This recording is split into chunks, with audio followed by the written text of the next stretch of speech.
Selamat pagi, Shalom. Selamat bertemu kembali dalam rangka kita memasuki masa sengsara yang ketiga. Minggu tanggal 16 Maret tahun 2025. Bapak Ibu saudara dan sidang Jemaat dimanapun saudara berada, terima kasih. Saya percaya Bapak Ibu saudara ada dalam keadaan sehat baik. Semuanya itu karena anugerah dan juga kasih dari Tuhan kita Yesus Kristus. Baik Bapak Ibu dan Saudara, mari kita bersama-sama berdoa dalam rangka kita akan mempersiapkan untuk mendengarkan firman Tuhan. Ya Tuhan Allah Bapa kami ada dalam kerajaan sorga, terima kasih. Engkau boleh memelihara, melindungi dan menyertai kehidupan kami semua dengan baik.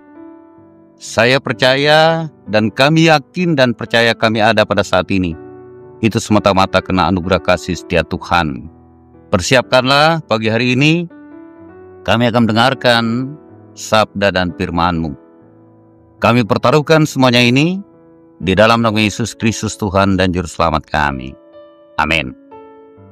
Bapak Ibu dan Saudara, firman Tuhan jadi dasar perenungan kita bersama-sama dalam rangka memasuki masa sengsara yang ketiga ini. Kita diperhadapkan dengan dua nas. Yang pertama dari Kejadian pasal 15 ayat 1 sampai ayat yang ke-11. Dan yang kedua dari Lukas pasal 13 ayat 31 sampai dengan ayatnya yang ke-35. Saya mengambil tema pada pagi hari ini yaitu iman dalam janji Allah dan kasih-Nya yang setia. Bapak Ibu dan Saudara, saya yakin kita tidak pernah akan meragukan tentang janji Tuhan itu sendiri.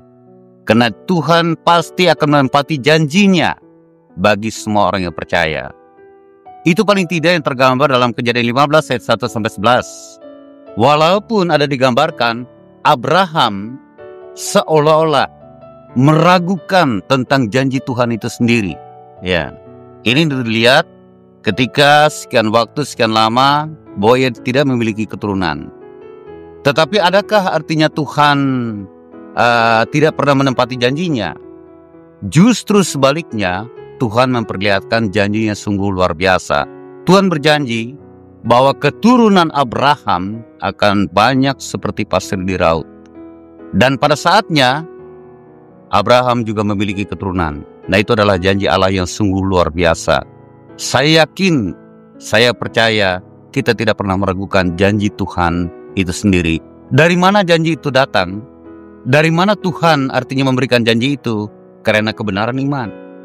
Abraham dibenarkan tidak ada lain karena iman yang ia miliki, yaitu di dalam Tuhan itu sendiri. Ini menjadi pembelajaran bagi kita bersama-sama. Nah, berangkat dari itu Bapak Ibu Saudara dan sidang jemaat sekalian, dari Lukas pasal 13 ayat 31 sampai dengan ayat yang ke-35. Ini berbicara tentang Yesus menangisi Yerusalem. Apa maksudnya Bapak Ibu dan Saudara? Artinya di sini bahwa Yesus tahu bahwa ia akan menghadapi berbagai macam cobaan, ia akan berhadapan dengan berbagai macam persoalan yang ia hadapi dan ia harus janjinya digenapi. Iya. Tetapi adakah itu membuat ia menjadi lemah? Tidak. Keteladanannya yang disampaikan kepada kita pada saat ini adalah dari Lukas pasal 13 ayat 31 sampai dengan ayat 35 ini.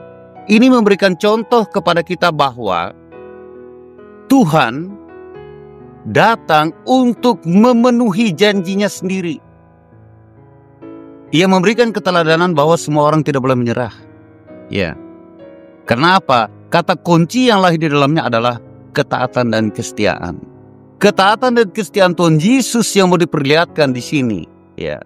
Yesus setia kepada rencana keselamatan Allah meskipun menghadapi perlawanan. Penolakan terhadap kasih Allah membawa yaitu kehancuran, tetapi pintu pertobatan tetap terbuka. Ini menjadi satu bagian yang sangat membangun yaitu iman dan pengharapan dalam kehidupan kita ini semuanya dengan baik. Ya. Ketika janji Allah itu digenapi, Bapak Ibu Saudara, maka semuanya akan berubah.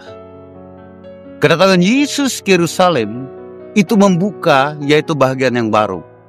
membuka wacana yang baru, membuka kehidupan yang baru, membuka cara berpikir yang baru, mengajak orang-orang untuk lebih tekun hidup di dalam kasih dan anugerah Tuhan. Nah, sekali lagi saya ingin mengatakan kepada kita, inilah letak dan titik dari sebuah ketaatan dan kesetiaan hidup kita di hadapan Tuhan. Ketika kita taat dan setia dan kita tidak pernah berubah dari apa sebenarnya yang ingin kita lakukan, maka kita akan melihat sendiri buah dari semuanya itu akan memberikan kebahagiaan yang sungguh luar biasa di dalam kehidupan kita semuanya ini dengan baik. Nah, sengsara ketiga ini Bapak Ibu Saudara tentu saja mengajak, membawa, menghadirkan satu kekuatan dan semangat yang baru di tengah-tengah kehidupan semua orang yang percaya. Ya, Yesus Kristus pada akhirnya telah menggenapi dan Dia harus mati. Pada hari ketiga Ia bangkit. Kebangkitannya justru memberikan kehidupannya sungguh luar biasa bagi semua orang yang percaya. Karena itu, maka saya ingin menyampaikan beberapa hal. Pertama, tetaplah kita seperti Abraham, hidup dalam kebenaran iman, hidup dalam ketaatan, hidup dalam kesetiaan, karena Tuhan pasti akan menempati janjinya di tengah kehidupan kita. Lalu yang kedua, ambillah keteladanan dari Tuhan kita Yesus Kristus. Walaupun Dia tahu ada banyak tantangan, ada banyak persoalan, ada banyak hal-hal yang tidak menyenangkan yang akan Dia hadapi, tetapi tetap setia untuk melakukan, yaitu apa yang Tuhan inginkan di dalam kehidupannya dengan baik. Nah, Bapak Ibu Saudara, dan dimanapun kita berada, sidang jemaat yang dikasihi dan diberkati Tuhan, hiduplah dalam ketaatan, dalam kesetiaan, ya, dalam ungkapan syukur, karena itu adalah bagian di mana kita datang di hadapan Tuhan, yaitu dengan baik. Karena itu mari kita persiapkan semuanya dengan baik. Kita boleh sambut perayaan Paskah tahun 2025 ini dengan iman yang tetap kokoh, dengan semangat yang tidak pernah mundur, dengan hati dan jiwa yang selalu berserah di hadapan Tuhan, dengan segenap ungkapan syukur yang tidak terhingga bagi Tuhan. Terima kasih semuanya. Tuhan memberkati warga Jemaat GKI dimanapun berada. Tuhan berkati dan kehidupan kita semuanya boleh diberkati oleh Tuhan. Tuhan memberkati firman-Nya. Amin. Mari kita berdoa. Bapa di sorga, terima kasih kami boleh mendengarkan firman-Mu. Janji-Mu tidak pernah berubah, kasih setia-Mu tidak pernah berubah. Kami yakin dan percaya. Karena itu kami tetap bertumbuh dalam iman pengharapan yang benar.